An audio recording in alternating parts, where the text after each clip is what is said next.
सरकार का पहला बजट, बेनीवाल ने तो बेइज्जती ही कर दी। सुनकर गुस्से में आ जाएंगे सीएम भजनलाल।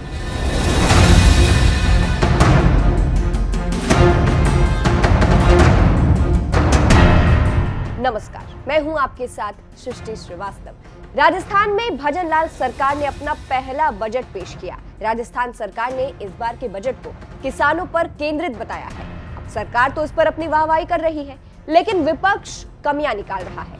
जहां आरएलपी सुप्रीमो और कीवसर से विधायक हनुमान बेनीवाल ने तो भजनलाल की बेइज्जती ही कर डाली है। चलिए आपको भी बताते हैं पूरी खबर के बारे में। दरअसल भजनलाल सरकार के पहले बजट को विपक्ष ने दिशाहीन और निराशाजनक करार दिया है। जहां बेनीवाल ने तो सबके सामने बेइज्जती कर दी है। हनुमान बेनीवाल ने सोशल मीडिया प्लेटफॉर्म एक्स पर अपना वीडियो पोस्ट करते हुए लिखा है, राजस्थान सरकार के पहले बजट ने प्रदेश की जनता को निराश किया।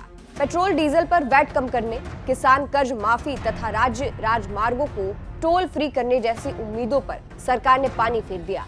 सरकार ने बजट में यह दर्शा दिया कि वो आम आदमी, गरीब और किसानों के कल्याण को लेकर सकारात्मक नहीं है। अब आपको वो बयान भी सुनाते हैं जो बेनीवाल ने पोस्ट किया है।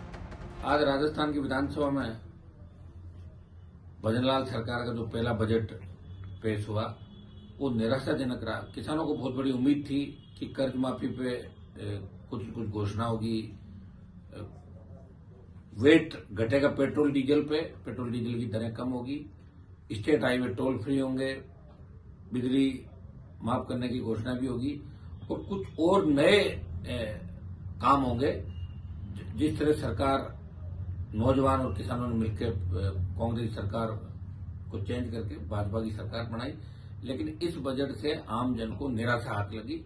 ये बजट निराशाजनक है। तो सुना आपने किस तरह से बेनीवाल ने सीएम भजनलाल की एक तरीके से बेइज्जती कर दी है उनकी सरकार को घेर के। बेनीवाल ने इसे निराशाजनक बताया है, इसीलिए कहा जा रहा है कि बेनीवाल का बयान सीएम भजनलाल की बेइज्जती है। सिर्फ बेनीवाल ही नहीं, राजस्थान प्रदेश कांग्रेस कमेटी के अध्यक्ष गोविंद सिंह डोटासरा ने भी बजट पर सरकार को कोसा है। उनका बयान भी आप सुनिए। बजट में कुछ भी नया नहीं है। जो केंद्र की सरकार ने जो बजट दिया है उसमें से कॉपी पेस्ट की गई है और कोई विजन इन्होंने नहीं दिखा। फिर वही पुराना राग अल्पाते हुए जो महामहिम राज्यपाल से कहलवाया था, पुरानी हमारी गत सरकार की जो जिस तरीके से बुराइयां करने का काम किया है, इसके अलावा कोई विजन नहीं है। इन्होंने कहा है कि हम आंगनबाड़ी कार्यकर्ताओं के लिए जो 15% पैसे बढ़ाएंगे, तो ये तो हमने कानून ही पारित कर दिया, मिनिमम इनकम गारंटी का कानून पारित करके, और हमने बजट में घोषणा की थी कि भाई ये 15% ऑटोमेटिक हर साल जो है वो वृद्धि हो जाएगी। चाहे वो पेंशन की बात लो, चाहे आंगनबाड़ी और स्वास्थ्य कार्यकर्ताओं की जो बात की, महिला स्वास्थ्य कार्यकर्ताओं की, उनमें जो बजट में बढ़ोतरी की गई है वो तो हमारी सरकार का किया हुआ काम है। इन्होंने नया कुछ भी नहीं किया है। और पेट्रोल और डीजल की जो हमेशा इस हाउस में चिल्लाते थे, बार बात करते थे कि राजस्थान का पेट्रोल और डीजल बहुत महंगा है, आज उसमें 1 रुपये की किसी तरीके की कोई छूट देने का इन्होंने कोई प्रावधान रखा नहीं है, कोई बात कही नहीं है। बता दें, राजस्थान की भजनलाल सरकार ने गुरुवार सुबह 11 बजे अपना पहला बजट पेश किया। दिया कुमारी जो राजस्थान की उप मुख्यमंत्री हैं, उन्होंने बजट पेश किया जिस पर विपक्ष निशाना साध रहा है। अंत में आपको सुनाते हैं कि दिया कुमारी ने बजट को लेकर क्या कुछ कहा है।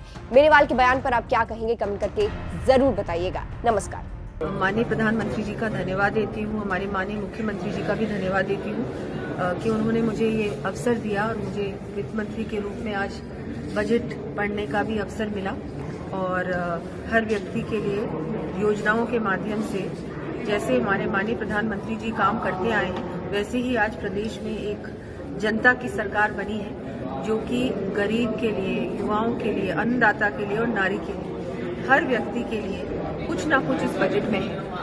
और एक प्रॉपर प्लानिंग के साथ और जो एक प्रबंधन के साथ, आर्थिक प्रबंधन के साथ हम लोगों ने इस बजट को तैयार किया है। और ये तो शुरुआत ही है, ये तो लेखा अनुदान है।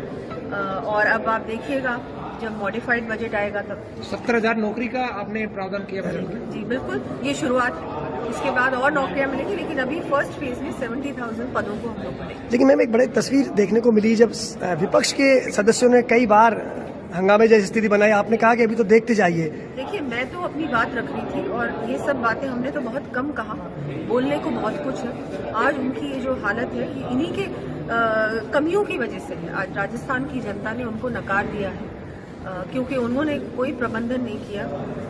लास्ट में जाते जाते इतनी सारी घोषणाएं कर दी और राजस्थान की आर्थिक स्थिति इन्होंने बिल्कुल ही नष्ट कर दी और हमारे को वो आज मिला है विरासत में। हम लोग क्या कर सकते हैं? इन सब परिस्थितियों के बावजूद भी एक बहुत अच्छा लेखा अनुदान बजट पेश किया गया। मैं धन्यवाद देना चाहूंगी हमारे माननीय मुख्यमंत्री जी को।